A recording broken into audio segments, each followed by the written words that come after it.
I'm going to start with you, Nalin. So this is a semi-autobiographical film, and could you tell us a little bit about how much of your childhood is actually rooted in this film? Because I understand it was filmed in the town where you grew up, and your father was also a tea seller. Yes, I think it's my story as well as my childhood friend whose name was Mohammed Bhai, who used to be projectionist. So it is quite a lot of, I mean, both our story put together, what became Last Film Show, and especially in 2011 when I was visiting my parents, they told me I should go and see him because he had just lost his job as projectionist. So when I met him, he was a third generator projector operator, and we both sort of sat by the street and drinking chai and started talking about it. And he told me, "Look, what a world we have come to. I don't know how to read or write English, and I've been fired from my job, and projectors are becoming spoon, and film prints are becoming bangles." So with that notion in my head, over the years, family and friends used to tell me that, okay, we are not surprised you're a filmmaker because as a kid you used to collect all the junk and the glasses and matchboxes. And I think while traveling back to the city, I was on a 5-hour ride on a bus, and there was an Indian wedding party with women wearing all the bangles like we see in the movie. And I had 5 hours to kill, and my mind sort of drifted away that, oh, that person might be wearing, I don't know, Robert De Niro movie or a Bollywood star, or she is not even aware, all this, and I sort of went and wrote that as a crazy concept. And years later, I think it was going to be 10 years of disappearance of celluloid. So I thought, okay, maybe it might be a good time to tell this story. And Also because I didn't want to make something nostalgia or sentimental. I had to find an angle which is optimistic and gives hope, and so that's where the bangles kind of saved me.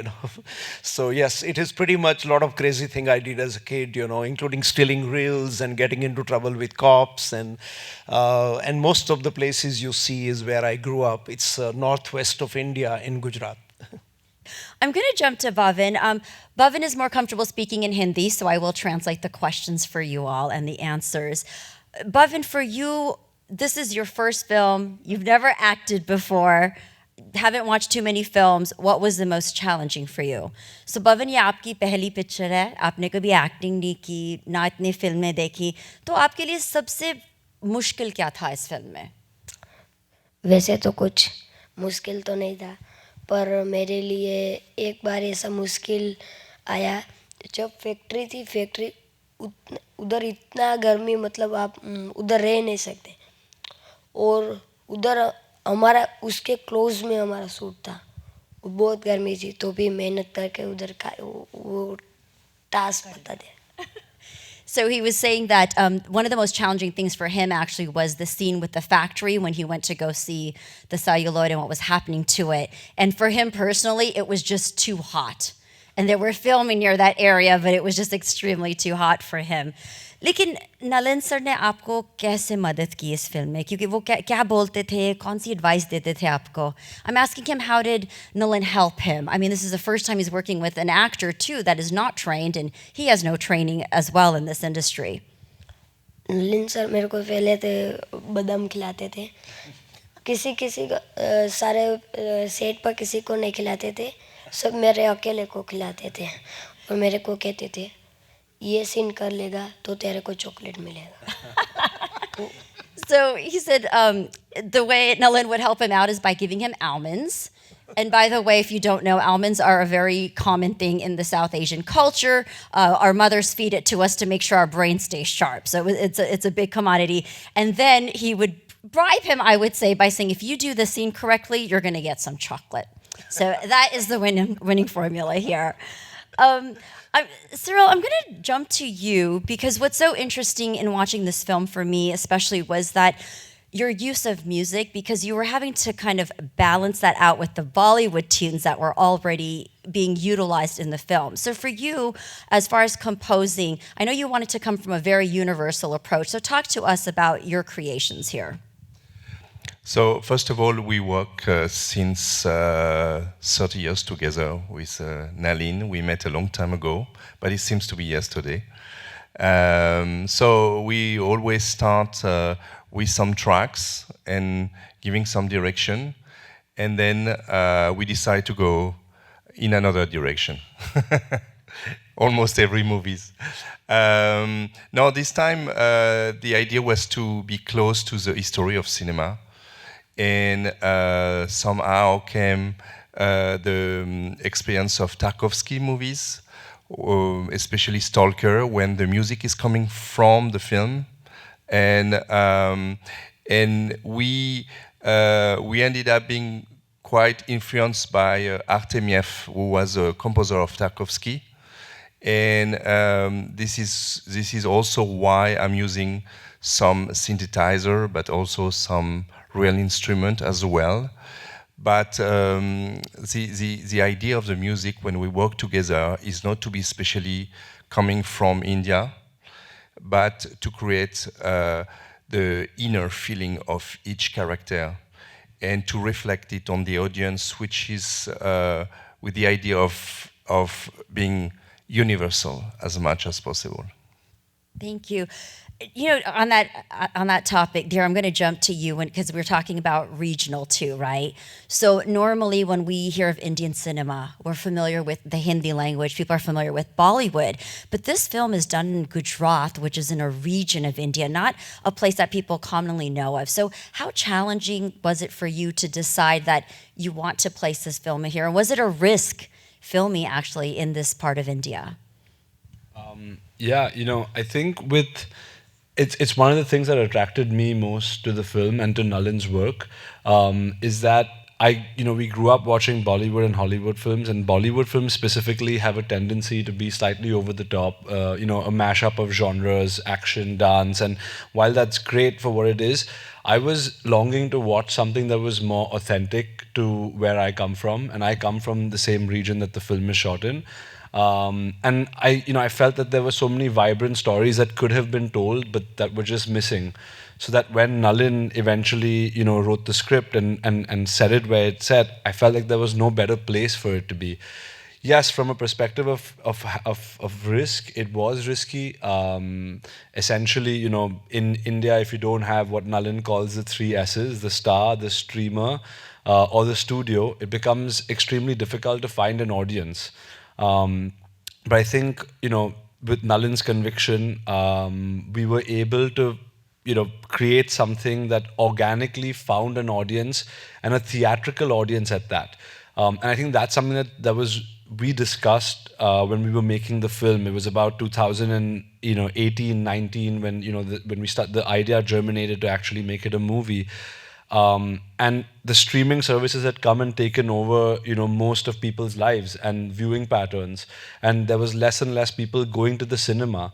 And I think that's one of the reasons that Nalin sort of pushed himself to write the story as well, because and for me, why it was so personal for me, because I grew up going to the cinema, and just when I decided I wanted to make films, no one was going to the cinema anymore. So for me, it was a perfect movie to sort of represent that magic that I fell in love with, the sort of wonder that the movies gave me when I was young. And so when we eventually made the film and we premiered here at Tribeca in the US, and we won an Audience Award runners-up, it was great. It was just after the pandemic. We weren't sure what was going to happen. Every festival was going online. Every film was getting sold directly to a streamer. But I think Nalin and me decided that we'll wait for a theatrical audience.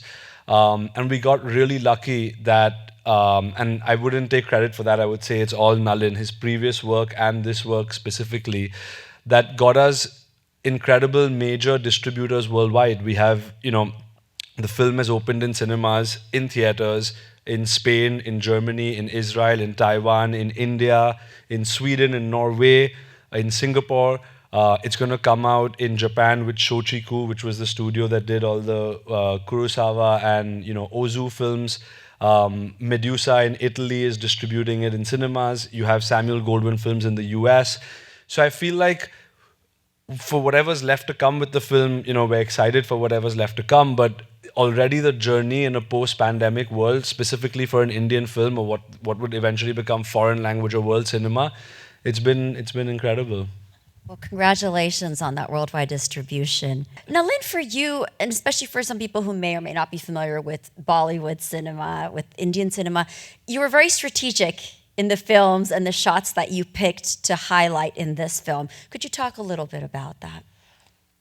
I think I have always tried to find, first of all, the stories I fall in love with. So even when I did my first feature, Samsara, where Cyril did the score and it was picked up by Miramax, and that was about 19 years ago. And they were really insisting that like even India should send as an Oscar entry, but we released it worldwide. Ultimately, I think, for me, it's really important, like in Samsara, which is very different than Angry Indian Goddesses or Valley of Flowers. I also do documentaries. So I've done something called Faith Connection. It's always to find what is the DNA of the story, and once I understand the nature and DNA of the story, that dictates the cinematic grammar. So I'm not that kind of author or director who will impose same style on all kind of stories. And I often fall in love with different type of stories. It can be action, it can be drama, it can be love story. So here, pretty much the entire cinematic grammar was found because of this story, to be authentic, to go back to the innocence, to find the simplicity, the organic life which existed in this region. So yeah, that was the ultimate aim, that how can we be as real as possible. As Bhavin will tell you that why do people like, you can ask him why do people like the film. He has a good theory about it, which could be the closing, I think. Yes, we have to wrap up here, so I'm going to ask him real quick too. Bhavin, आपको क्यों लगता है कि लोगों को ये film क्यों पसंद आ रही है?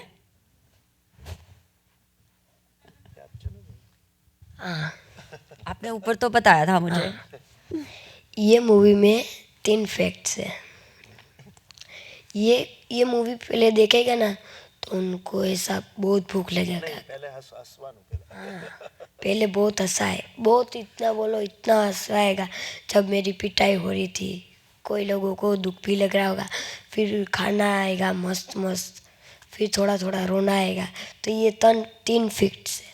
So ये 3 factors is. हाँ, उनका ये कहना, पहला हंसने आएगा, फिर रोना आएगा, फिर खाना खत्म होगी तभी भूख लगेगा. Okay, so there are 3 facts to this film why people will enjoy it. They're going to laugh, they're going to cry, and then they're going to get hungry and eat.